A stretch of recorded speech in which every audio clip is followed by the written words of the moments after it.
Welcome to the Learning Pines YouTube. We hope this video helps. In this video, I will show how to change 2014 Nissan Altima cabin air filter. Park on level ground, turn off the engine, and open the glove box to access the filter cover. Remove items, depress the glove box stops, and lower it fully to reach the housing. Have your replacement filter and a flashlight ready. I'll walk you through unclipping the cover, sliding out the old filter, inspecting it, and installing the new one.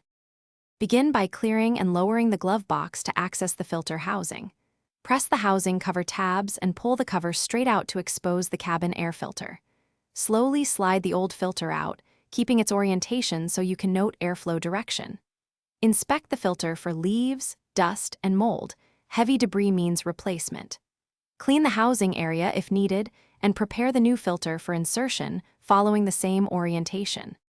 Hold the new filter so the airflow arrow matches the original orientation and slide it into the housing smoothly. Reattach the housing cover until both tabs click, then lift the glove box back into place and re-engage its stops. Start the engine and run the fan to check airflow and listen for any odd sounds from the blower. If everything sounds and feels normal, you're done. Dispose of the old filter responsibly and note the date for future replacement. Thanks for watching. Consider subscribing if we helped you.